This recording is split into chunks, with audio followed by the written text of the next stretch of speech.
Hello, everybody. Good morning, good afternoon, or good evening, depending where you are in the world, listening to this new episode of Spanish Loops. This is Jorge Roman from Traveling with Jorge, and I assume that my colleague is at the other side of the waves. Hello. I am here. This is Francisco from Traveling Steps. Hola, Jorge. How are you doing? Well, I am doing fantastic. How about yourself? You're on holiday today. Well, kind of, yeah. It's a local Well, festivity. what are we going to be talking today here? Yes, it's the local festivity of the patron saint of the city of Madrid, which is Saint Isidro or San Isidro. Okay, so Jorge, today is your patron saint in Madrid. Make a short introduction to his life and everything. Well, he was a very humble person from a very humble family. He was born in the year 1080 and he died in the year 1172, so quite old for the standards of the time.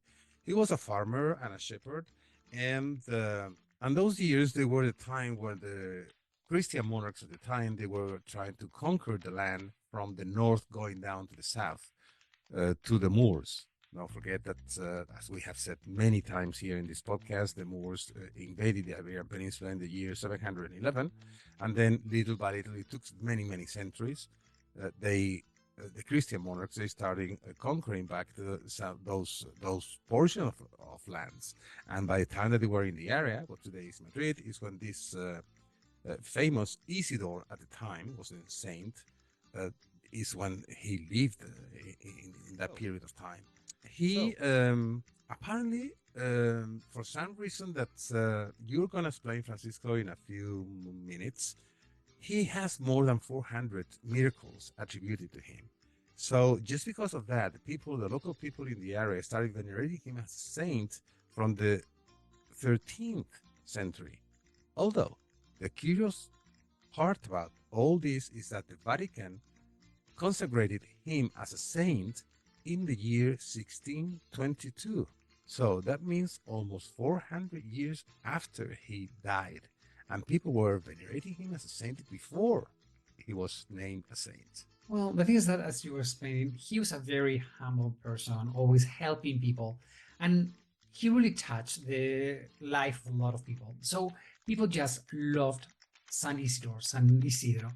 So people would just pay respect to this person that when he was sanctified, when he became a saint in 1622, it was a huge celebration. And people in Madrid, they were saying it was about time. And besides that, we have to understand that Madrid became the capital of Spain about 15. When was the Early 1560s. 1560s? And we're talking 1620. So the city of Madrid was looking for an identity. So when San Isidore became a saint, they said, "This is our patron saint." That's it. So he became the symbol of Madrid. He was the new capital of Spain. So he became very, very, very famous. Okay, but he didn't have a very, how can I say this, monastic life. Oh no, he was married. Yeah, he I was, well, that's where I wanted to get. He was married and he had a family. Yes, he was married. He had kids, and he was a very religious person, always helping people in the name of God. And as you said, he has recognized over 400 miracles, and he's the patron saint of farmers and shepherds because a lot of the things he did, he was helping other farmers and other shepherds. Probably his best well-known miracle, it is what happened with one of his children. His son fell on a well, one of these wells with water. Yep. He was all the way down and they couldn't get him up. So what he did, he started praying to God, "Please God, help my son. I need your help now. I've tried to help always everybody. Now is when I need your help." And what God did, he raised the water of the well, and little by little, the body of the son came up, and his son could walk out of the well on his own foot. This well, the well of San Isidro, it is today in Madrid, and For you your can visit information, it. and just for your information, guys out there, if you ever are in Madrid and you are interested in visiting this well, is inside of a church, not far from the city center, not far from the royal palace. It's just crossing the river of Madrid in another hill, just opposite the royal palace, and is located near a cemetery. The name of the church is Santa Maria la Antigua. So if somebody wants to see the well of Saint Isidro, that's where you have to go. But Jorge, this is just a little bit of his life. Today, every year on May 15th is when we celebrate San Isidro. And to me, it's one of the most beautiful days in the city of Madrid because you see the chulapas and the chulapos walking around.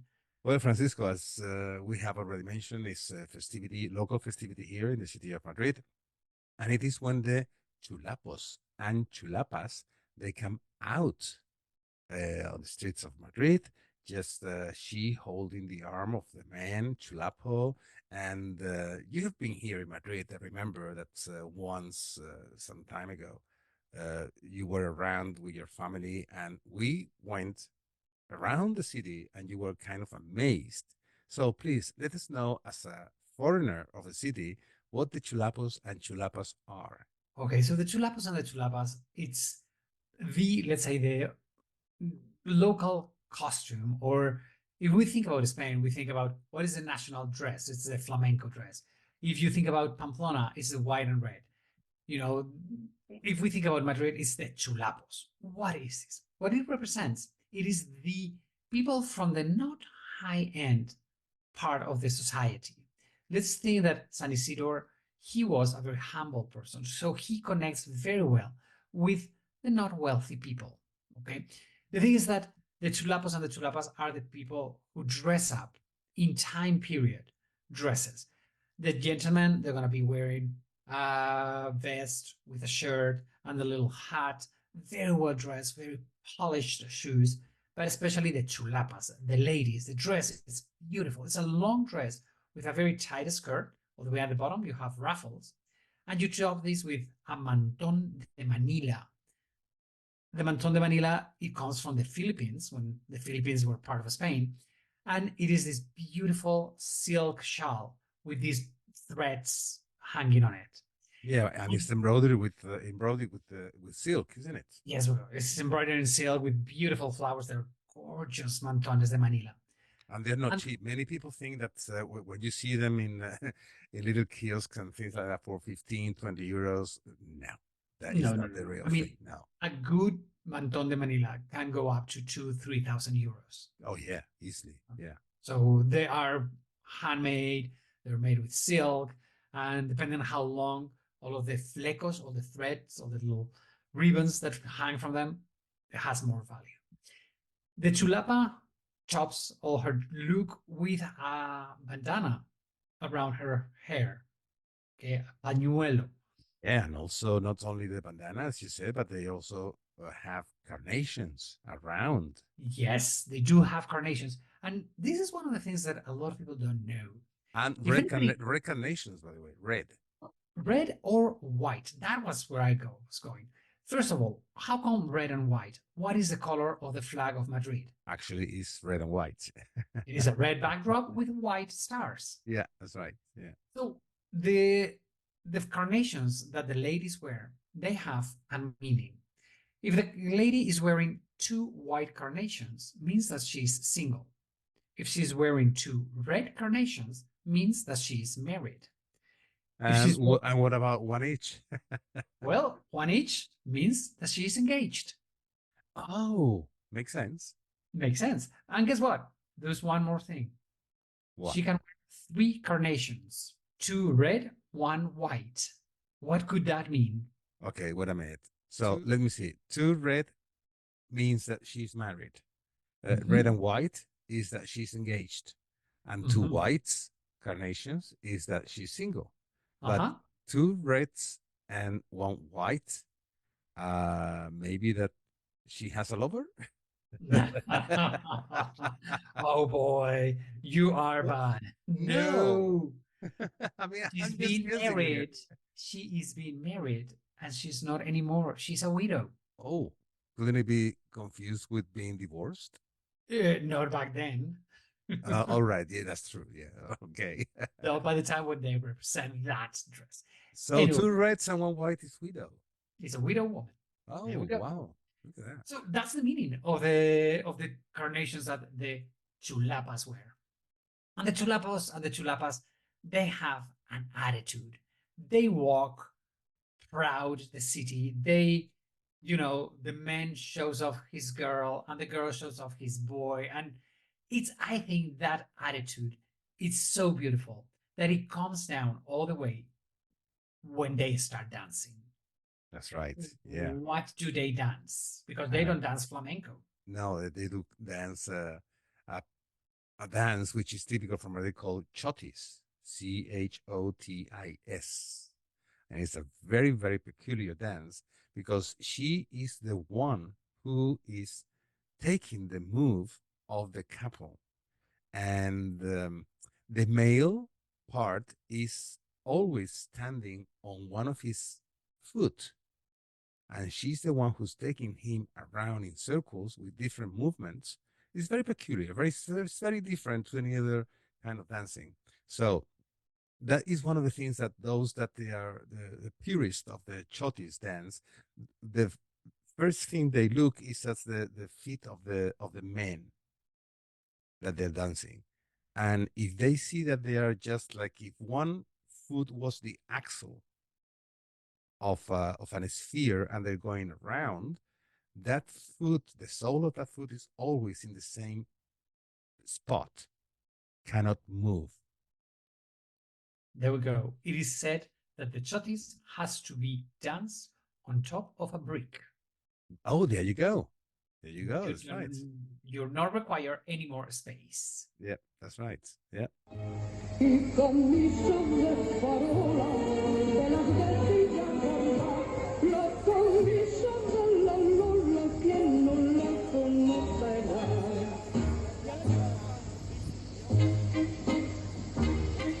Y ahora viene el chotis muy despacito, muy majestuoso, muy monárquico.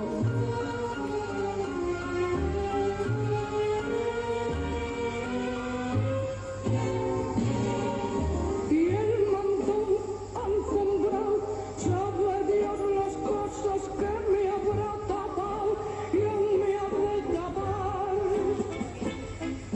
Y en mi barrio y de mí, todas las cotillas me suelen cantar y decir así, la. Dicen que no duerme sola, porque han visto muchas veces que la ronda por las noches y no ven dónde se mete, la, que en las botas gasta cola y camisas de farola, de las de tira gorda, la camisa de la Lola, quien no la conocerá.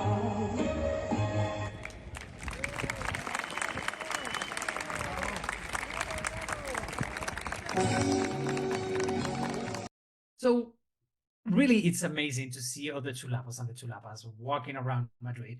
Obviously, if people are here in Madrid on May 15th, you're going to find them everywhere. But if you go to the city center, if you go to Sol or to Plaza Canalejas, very, very close to Sol, is where you see these groups of chulapas and chulapas dancing, and maybe they could be giving away some carnations. It's a beautiful day. And we're in Spain. Jorge, if we are in Spain, any type of celebrations means food. That's right. There we go. So, the day of San Isidro, what do you guys in Madrid eat? Well, as usual, here in Madrid, we have our local saint. We have everything related to it, the festivity, the chulapos and chulapas, the dance. Of course, we have the food. As you mentioned, Francisco, we have to talk about that. I'm going to start by the end of the meal. I'm going to tell you first what it is the dessert. like a typical dessert of that time, which is called, it's like a donut, very simple. I mean, the dough is very, very, very simple.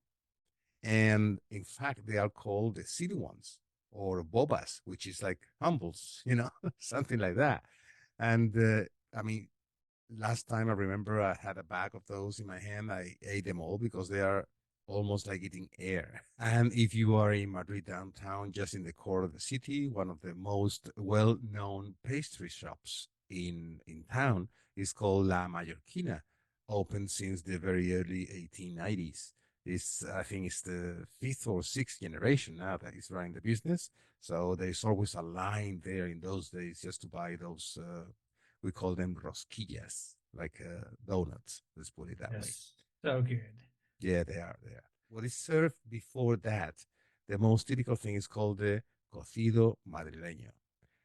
Cocido is like a stew, and madrileño obviously is because it's from Madrid. But that is like a bomb of calories. It is just what you need. That's true. I You mean, just put pork ribs, skewer steak of beef, then a piece of pork meat. You can put bones. You can put whatever is your imagination, some blood pudding if you want to, garbanzo beans. You put chorizo in there as well. And you keep it boiling for like about 3, 4 hours. The typical way to serve it is in a terracotta pot, tall terracotta pot, and you know what they do is the broth, they separate the broth of the entire things that you can actually bite. Let's put it that way, the chickpeas and all the meat I told you. And with the broth, they put vermicelli pasta into it, very thin, like angel's hair. And you take that as a soup. And then the rest of the thing, it comes like a big tray that they place in front of you, and you just eat and eat and eat until you explode. yeah, I mean, it's a little bit caloric, but it's so good. I mean, A little bit caloric, well, I'm Francisco. trying to be positive, okay? Because we need rosquillas afterwards. So if you think about how many calories you're going to eat in one day, you should not eat for the rest of the month. 17,000 in 1 hour. 1 hour, there we go. But Jorge, so this cocido madrileño, in Madrid, there are 100,000 places to eat good ones. Yeah. Can you recommend one or two? Well, actually, we have been together once in one of them called Larvi. Remember? Yes. Did you And like it? I loved it. It was really amazing. It's not cheap. We're talking about 65 euros. Yeah, But that's actually, yeah, oh my God. yeah, that's right. Oh my God, that's one of the best places to go. Yeah. And it's right in the city center. It's all right, like a couple of yards away from Plaza Puerta del Sol. Yeah, that's right.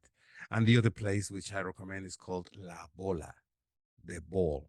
Why the ball? Because in the old days, they used to cook everything all together inside of a kind of a net. That way they would avoid breaking to pieces all the meat and also, dissolving the garbanzo beans, etc., etc. But that's why it's called la bola. But also there is because they make a kind of a paste with breadcrumbs, eggs, and they fry it and they just Oh, add it onto the broth with the vermicelli pasta, like kind of give me a little break. like meatballs, but made just with breadcrumbs and eggs. That is so incredible. I've never been to La Bola. It's this one is really close to the Teatro Real, That's the right. Yeah, opera you're right. house in Madrid. Yeah. So both of them city center. So we're recommending two places. One a little bit more high end, Lardi, about 65 euros per person, and then La Bola, which is about 30 euros per person. Yeah, 30, 35 euros per person. Yeah, but it's as good as the other one. The other one is very fancy, the location and the ambience and The the way they people. serve. Well, yeah, and the way it's Um, served with that ceremony. But the other is more, let's say more common place to eat where Maybe everybody down can to afford earth. it. Yeah, everybody can afford that. Yeah. So, Jorge, is there anything else you want to add about San Isidro's festival? Yes, there is something, and it is that I have to leave right now because I need to go. I'm just meeting some friends and we're going to eat cocido. Guess where? We're going Where to are you La going today? Bola. We're going You're to La going to La Bola. Bola? Oh, Yeah. I wish I was with you guys. Oh, Yeah. by the way, if anybody wants to go to Lardi or La Bola, you better book in advance. Can you For believe, May Francisco, 15th. that for today's booking that I'm going right now, Yeah. um, we called like about a month ago and Wow. we were on a waiting list. So if anybody wants to go to La Bola or Lardi during the year, I think it's okay. But if you want to go on May 15th, the day where you're going to see the chulapos and the chulapas probably hanging there, you need to book way in advance. True. That's right. That's right. Jorge, thank you very, very much for all your knowledge about the day of San Isidro. I shall see you next week. Yes, and I will let you know how was my cocido later on. Okay. Well, I don't want to know about the cocido. I want to know about the siesta you're going to have afterwards. Well, yeah, for sure. Gracias, Francisco. Thank you, chicos. See you next week. Adios, amigos.